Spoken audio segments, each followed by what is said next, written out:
రేపు మంగళవారం రోజున మర్చిపోకుండా ఈ వేరుని మీ ఇంటికి తెచ్చుకుంటే చాలండి. ఖచ్చితంగా కోట్లు సంపాదిస్తారనమాట. చాలా అద్భుతమైన ఫలితాలు వస్తాయని చెప్పొచ్చు. అయితే ఈ వేరుకు అతీత శక్తి ఉంటుంది. ఈ వేరు చాలా పవర్‌ని కలిగి ఉంటుందనమాట. ఈ వేరు వల్ల ఏంటంటే గనక ధనం రావటంతో పాటు సంపాదన కూడా పెరుగుతుంది. ఐశ్వర్యం కూడా లభిస్తుంది. అన్ని విధాలుగా కూడా బాగా కలిసొస్తుందనమాట. ఆ వేరు చాలా చాలా పవర్‌ఫుల్ అని చెప్పొచ్చు. మనందరికీ కనిపిస్తూనే ఉంటుందండి. ఈ వేరు కాకపోతే ఏంటంటే గనక మనము పిచ్చి మొక్కలే దీనివల్ల ఏం జరుగుతుంది అనుకుంటూ ఉంటారు కదా! అలాంటి వాళ్ళు ఏంటంటే గుర్తుపెట్టుకోండి. ఇప్పుడు చెప్పే విధంగా చేసుకోండి. అయితే ఉత్తరేణి మొక్క గురించి మనందరికీ తెలిసిందే కదా!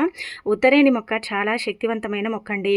ఉత్తరేణి మొక్క వేరు ఏంటంటే గనక బిచ్చగాడిని సైతం కుబేరుణ్ణి చేస్తుందనమాట. ఉత్తరేణి మొక్కకు చాలా పవర్ ఉంటుంది. అందుకే మంగళవారం రోజున ఒక చెంబెడు నీటిని తీసుకొని ఉత్తరేణి మొక్క ఎక్కడైతే ఉంటుందో అక్కడికి వెళ్ళి ఆ చెంబెడు నీటిని సమర్పించి నమస్కారం చేసుకొని మా అవసరం కోసం తీసుకెళ్తున్నామని చెప్పి అంటే కొంచెం వేరుని స్వీకరించి ఇంటికి తెచ్చుకోండి. దాన్నంతా కూడా క్లీన్ చేసుకొని చక్కగా ఏంటంటే గనక పసుపు కుంకుమలతో పూజించి ఆ తర్వాత మీరేంటంటే గనక బీరువాలో దాచుకుంటే ధనం వస్తుంది. వ్యాపారం చేసే చోట గల్లాపెట్టెల్లో పెట్టుకున్నా సరే వ్యాపారం బాగుంటుంది. డబ్బు లేక నరకం చూస్తూ ఉంటాము. ఎలాగైనా సరే డబ్బు సంపాదించాలనుకుంటారు కదా! అలాంటి వాళ్ళకి ఏంటంటే చక్కగా పనిచేసే పరిహారం అని చెప్పొచ్చు. కాబట్టి ఖచ్చితంగా గుర్తుపెట్టుకోండి.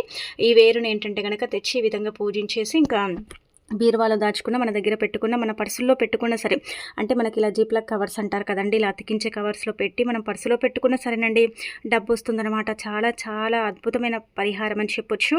4 దిక్కుల నుంచి కూడా ఏదో ఒక రకంగా మీ దగ్గరికి డబ్బు రావడానికి, ధనద్వారాలు తెచ్చుకోవడానికి, ధనం అనేది ఏంటంటే కనుక మీకు సమయానికి మీ చేతికి అందటానికి కూడా అవకాశం ఉంటుంది. కాబట్టి ఈ వేరుని ఖచ్చితంగా తెచ్చి మీ పర్సులో కానీ జేబుల్లో కానీ పెట్టుకోండి, తిరుగుండదండి మీకు.